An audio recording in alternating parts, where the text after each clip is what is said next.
حضرت زکریا علیہ السلام نے دعا کی کہ یا اللہ میں بوڑھا ہوں، میری بالوں میں چاندی اتر آئی ہیں، میرے جسم میں کمزوری ہے، میری ہڈیاں کمزور ہیں،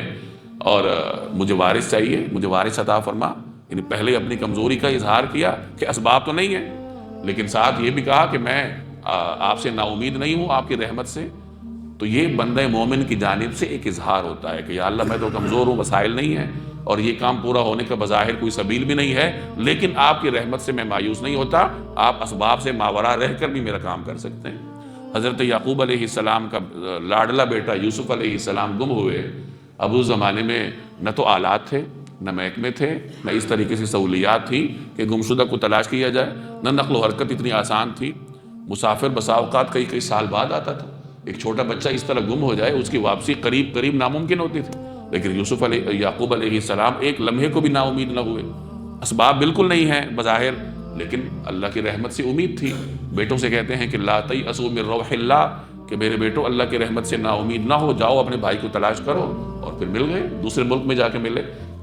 تو یہ ایک بندہ مومن کی جانب سے اعلان ہوتا ہے کہ وسائل میرے پاس نہیں ہے، لیکن جس ذات سے میں مانگ رہا ہوں وہ وسائل کی بھی خالق ہے، وہ اس کام کے لیے وسائل پیدا کر سکتا ہے۔ اور جیسے میں نے عرض کیا کہ دعا بذات خود ایک عبادت ہے۔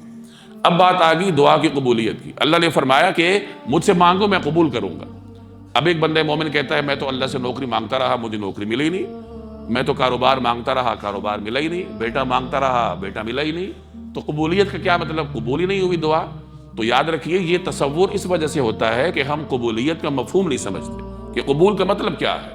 مختلف روایات میں قبول کا جو مفہوم بیان ہوا اس کا خلاصہ یہ ہے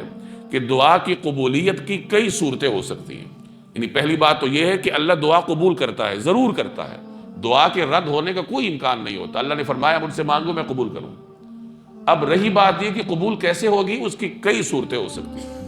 مثلا جو چیز آپ مانگ رہے ہیں بے عینی ہی وہی چیز اللہ آپ کو دے دے۔ آپ بیٹا مانگ رہے ہیں اللہ بیٹا دے دے، آپ نوکری مانگ رہے ہیں اللہ وہی نوکری آپ کو دے، آپ کاروبار میں برکت مانگ رہے ہیں وہی برکت آپ کو دے دے، کوئی خاص گھر مانگ رہے ہیں وہی گھر دے دے، جو بھی چیز مانگ رہے ہیں بے عینی ہی وہی چیز دے دے۔ یہ قبولیت کی ایک صورت ہے۔ اگلی صورت یہ ہے کہ بسا اوقات آپ ایک چیز اللہ سے مانگتے ہیں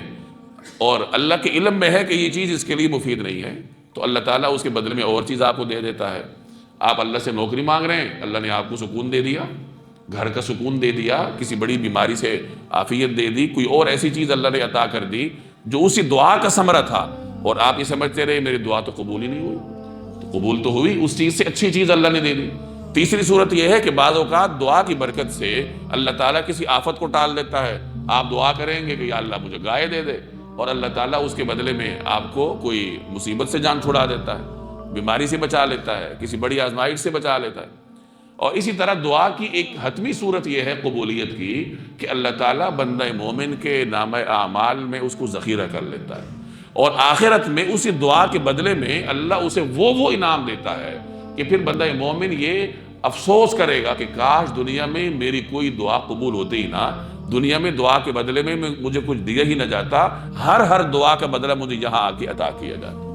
اب اس تفصیل کے بعد ہمیں یہ سمجھ لینی چاہیے کہ آپ کی زبان سے نکلی ہوئی ہر دعا قبول ہوتی ہے، لیکن قبولیت کی یہ صورتیں ہیں، چاہے تو بے عینی ہی وہی چیز عطا کر دے، چاہے اس سے بہتر عطا کر دے لیکن آپ کو احساس نہ ہو، چاہے اس کے بدلے میں اللہ کسی آزمائش کو دور کر دے اور آپ کو احساس نہ ہو، اور چاہے اللہ تعالیٰ اس کو آخرت کے لیے آپ کے واسطے ذخیرہ کر دے،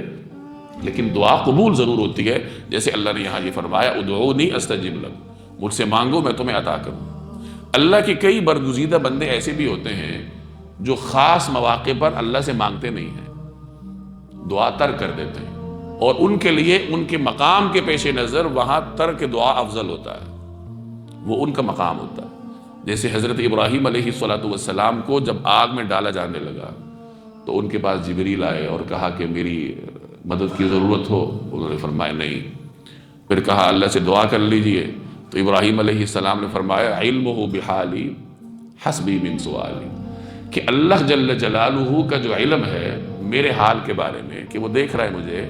تو میرے حال کے بارے میں اللہ کا علم میرے سوال سے کہیں بہتر ہے۔ اللہ دیکھ رہا ہے مجھے، میرے حال کو بھی دیکھ رہا ہے، تو اس کی مشیت ہوگی تو وہ مجھے بچا لے گا، یا جس طرح بھی ہوگا، اللہ تبارک و تعالیٰ نے پھر بچایا۔ تو یہ سیدنا ابراہیم علیہ السلام کا مقام تھا۔ اور اسی طریقے سے آگے جا کر جو امت کے نیک لوگ ہوتے ہیں، امت مسلمہ کے بھی، گزشتہ امتوں کے بھی، ان میں سے بھی اللہ کے کئی ایسے برگزیدہ اور چنیدہ لوگ ہوتے ہیں جو ایسے مواقع پر اللہ تبارک و تعالیٰ سے پھر دعا نہیں کرتے، بلکہ بس اللہ تبارک و تعالیٰ کی جانب سے تکوین پر اعتماد رکھتے ہیں کہ اللہ ہمارے بارے میں جو بھی فیصلہ کرے گا بس وہ ہمیں قبول ہے۔ میں دور نہیں جاتا، خود ہمارے والد ماجد کو ہم نے دیکھا زندگی کے آخر میں ان پہ سخت آزمائشیں آئی تھیں، صحت کے حوالے سے بھی، مالی حوالے سے بھی شدید آزمائشوں کا شکار تھے۔ ایک مرتبہ ہمارے ابا کے بہت عزیز شاگرد تھے، بڑے عالم دین تھے، میں پاس بیٹھا ہوا تھا، وہ آئے اور اس وقت والد صاحب سخت آزمائش کا شکار تھے، تو وہ شاگرد عرض کرنے لگے کہ حضرت اپنے لیے اللہ سے دعا کر لیجئے، تو ہمارے والد صاحب نے یہی جملہ کہا کہ علمہ بحالی حسبی من سؤال، کہ اللہ کا جو علم ہے میرے بارے میں وہ میرے سوال سے کہیں بہتر ہے۔ تو وہ ان کا مقام تھا اور ساری زندگی آزمائشیں برداشت کرتے رہے۔ تو بہرحال یہ اللہ کے جو برگزیدہ بندے ہوتے ہیں ان کا اپنا ایک مقام ہوتا ہے کہ وہ بسا اوقات ان کے لیے ترک دعا کی بجائے افضل ہوتا ہے، لیکن میرے اور آپ جیسے کمزور آدمی کے لیے پھر دعا ہی ہوتی ہے کہ ہم ترک دعا کی طرف نہیں جا سکتے، کیونکہ وہ ہمارا مقام نہیں ہے، بلکہ ہم نے کیا کرنا ہے، ہم نے اللہ تبارک و تعالیٰ سے دعا ہی کرنی ہوتی ہے ہر حال میں۔